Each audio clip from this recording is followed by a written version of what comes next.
Well, I've been here since 1981, since the birth of captives, and we've grown tremendously over those years, a lot of it due to the hard markets from 86 to 89 and 99 to 2001. But I think that one of the major reasons is because of the professionalism and the expertise that we have in the service providers here, within the captive managers, within the auditors and the banks, who've been doing this for a long, long time. That expertise has served the clients exceptionally well over the years. Another reason is the interaction that goes on between our association, the Insurance Managers Association of Cayman, the Cayman Islands government, and then the governing body of captives, the Cayman Islands Monetary Authority. If there are any changes that the laws that clients would like to see, particularly the outside lawyers, we try to work to make sure that we can do that. One example is the SBC law. They noticed clients didn't want to go through setting up their own captive, and so segregated portfolio companies were set up to allow people as a stepping stone to their own captive to basically borrow or sell inside someone else's captive. This has helped us keep at the cutting edge of the laws that are out there and to meet the client's requirements. We don't really see it as competition at all. There are a lot of domiciles, onshore and offshore. However, each of them has their own strengths and weaknesses. For example, in Cayman, the healthcare captives, the vast majority of them are domiciled here. We also have other types of captives too. Onshore, some people may not want to be offshore, may not politically be able to go offshore. And so therefore you look to see which was the best domicile to suit those, Vermont being one. We're licensed in South Carolina and also in New Jersey, and those are other respected domiciles.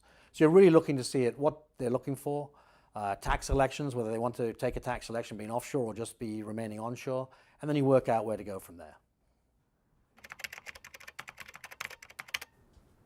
Well, for new captives, you're really worried about setting the captive up correct to make sure you're meeting all the tax objectives for the insured and the shareholders. Now, for-profit, this means tax deductibility. However, on the flip side, for a non-for-profit, they're not looking for tax deductibility. In fact, that hurts them. So whenever you're starting out with a new captive, you're looking at the ownership structure, you're looking at the number of insureds, and you're trying to align these to make sure that these are meeting the models, these safe harbor models that the IRS produced back in 2002. Now, depending on whether you're dealing with for-profit or non-for-profit, you can use these revenue rulings for your position or against your position. Now, what's happened recently, there's been 2 court cases. In fact, one just came out last week, Securitas, and these are perhaps putting the IRS revenue rulings on end. So it'll be interesting to see where these rulings, which focus on risk distribution, transfer of risk, they dealt with common accepted terms of insurance, and insurable risk.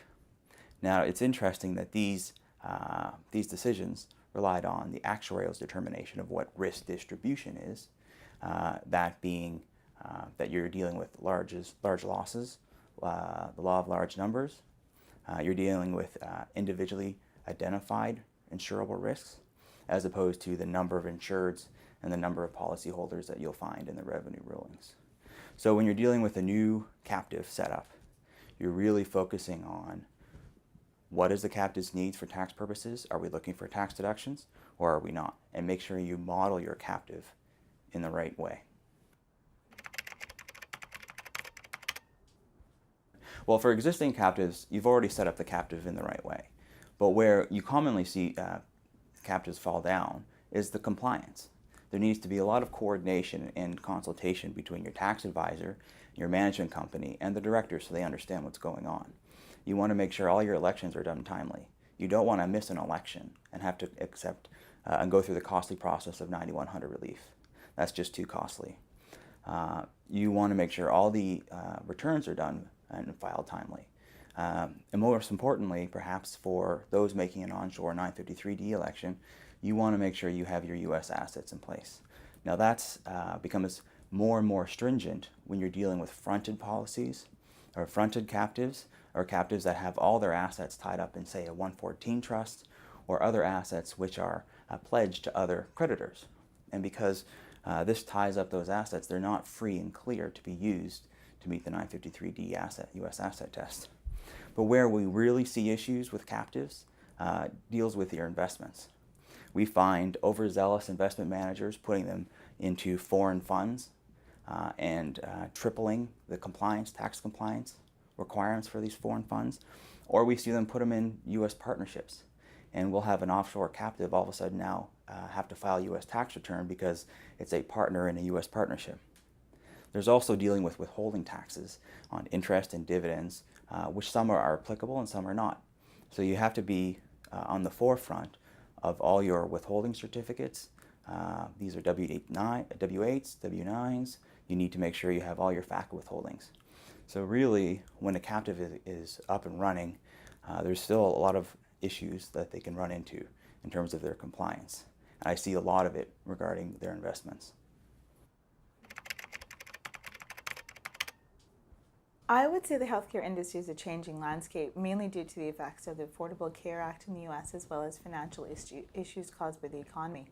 We've seen captives that started out writing just medical professional liability, general liability, and workers' compensation go on over the years to add things as property coverage, auto liability coverage, and in more recent years, things like equipment maintenance, cyber liability, and employee practices. Those changes in the healthcare entities themselves have translated into change in the captives, of course, and how they're structured. The healthcare entities as well have gone through a number of changes. They're going through mergers, acquisitions, they're forming joint ventures, and of course that changes in how the captive is structured. We here at GCM have seen captives convert to segregated portfolio companies so that they can place the risks of some of the entities with which they have joint ventures into separate cells so that they can separate the risk from that they themselves are writing.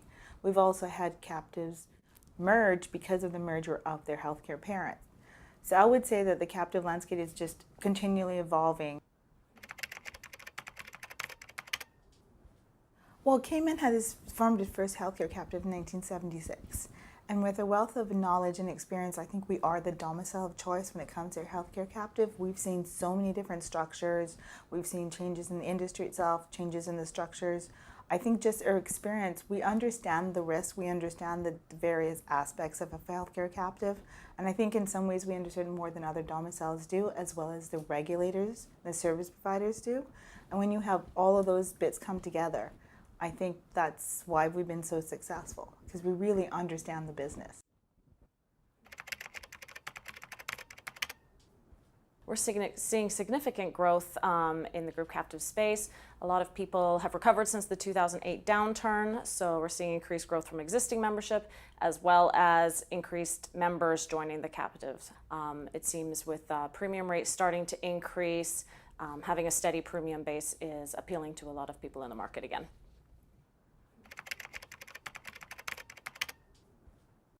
Group captives are great for people with smaller premiums or those who can't form their own captive because of group tax deductibility purposes.